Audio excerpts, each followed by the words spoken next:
Hey, good evening, ladies and gentlemen, and welcome to the 160th episode of Tone's Takes. And I wanted to talk about this Associated Press article about some news that I believe happened last week in New York City. There's a plan to diversify elite New York City schools that Mayor Bill de Blasio has put forth, and apparently it's drawing a lot of fire from folks in the Asian community. If you haven't heard, basically Bill de Blasio wants to completely scrap a standardized test which governs admissions to 8 highly specialized, highly sought after high schools in New York City. He calls it a roadblock to justice, progress, and academic excellence. And I mean, if you look at some of these, one of these is Stuyvesant High School here. I mean, you can just see like most of them are Asian, if not white.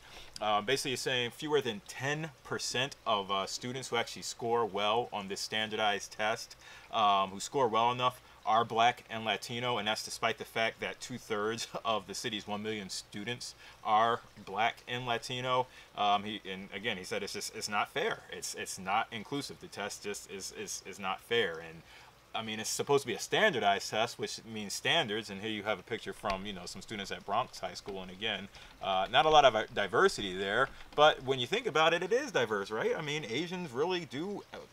It's diverse. I mean, it's not all white people, but it's all Asians. So again, it's drawing a lot of ire. Here's Bloomberg speaking, where he, basically saying that all kids deserve a chance here, and I agree with them to a certain extent. But again, there's been a lot of pushback from the Asian American community. You had John Chan, who is actually the coalition he's one of the heads of the coalition for Asian Americans for Civil Rights, and he basically said this policy causes chaos in the Asian American community, and they were basically here to reject it. You also had a Assemblyman, Ron Kim, who is a Queens Democrat. He said for many of the Asian American families, they're mostly new American families. They're immigrants. When they come here and they put their students into these schools, and they're basically just following the rules that they were given. They take the test, and trying to take away the test would just be ridiculous. So the rules he's talking about this test is the standardized, the specialized high school admissions test, and this is the website for it. And I mean, if you go to it, if you can kind of see that picture here, I blew it up as well. Look at that. On the front page, they actually have this young Asian American woman, and so it's just interesting. I think they might want to change the website's face first if they really do want to make a change.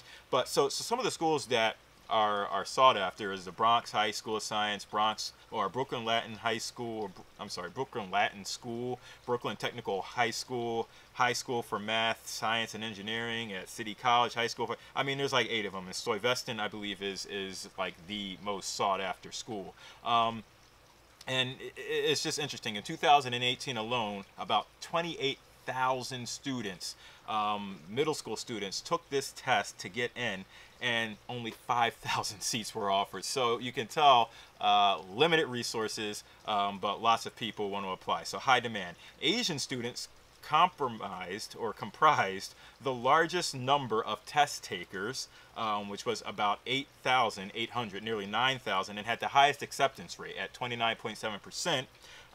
Compared to only 3.6% of the 5,700 black students that took the test, and 26.2% of white students. And the Associated Press didn't give a full number of how many white students took the test. So basically, they're saying that even if they overhauled this process, it wouldn't take place until 2019. I should mention that the test is a 3-hour multiple choice test, and it's given to 8th graders every fall. And many parents actually spend thousands of dollars. I mean, it's basically like the SAT, right, or the ACT, depending on where you live in America. It's an admissions test, but it's for middle schoolers that want to get into these 8 highly sought after high schools. And the Associated Press also brought up that these are really good schools. Like a lot of Nobel Peace Prize winners have gone to these schools. So it's not just any old high school. These are like really highly sought after high schools. So basically, the mayor said he would like to expand a program that would offer seats to low-income students, many of who are black and Latino, but I would also assume there would also be Asian Americans that are low-income as well. But basically, it would offer seats to low-income students who score just below the cutoff, which I guess he's trying to take 20% of the 5,000 seats, which 20%, that's 1,000. So take 1,000 seats, right? 5,000, 10% of that is 500, multiplied by 2. Yeah, 1,000 out of the 5,000 seats and give it to these low-income students. And it's part of this Discovery program, which was actually launched in 2016, and there's like 6 initiatives already, which is increasing the number of test takers through outreach teams, piloting, having the test offered on school days so that students who can't make it on the weekends could actually make it on the weekday.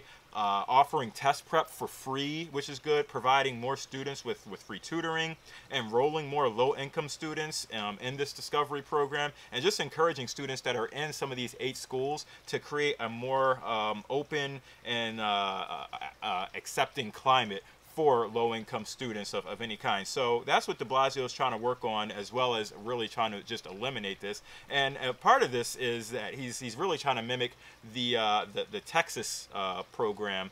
And city officials have estimated that under this plan, which is similar to what University of Texas does and what the state of Texas does, 45% of offers to specialized schools would actually go to Black and Hispanic students. So I did some research because I remember this whole Texas thing coming up like a few years ago.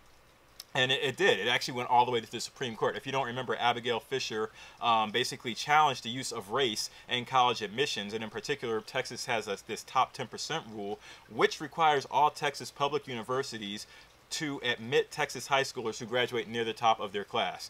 And this, Abigail Fisher felt that she was basically denied acceptance, even though she was a high performance, because it's save space for other students who might not have done as well as she did at her school, but they were in the top percent at their terrible school, right? So the Supreme Court basically said, no, we don't agree with you. We're upholding, you know, they basically argued 4-3. Justice Anthony Kennedy was the deciding factor. He said the race-conscious admissions programs in use at the time of the petitioner's application are lawful under the Equal Protection Clause. And that was basically a ruling that came in June 23rd of 2016. And I should note that this Discovery program in New York City started June like 9th, 2016. So they pretty much happened like right around the same time. So there is a lot of things happening. And basically, you know, de Blasio ended with saying we have so many talented kids who are Black and Latino who will never, under the current system, see the inside of a specialized high school, but actually bring a ton of talent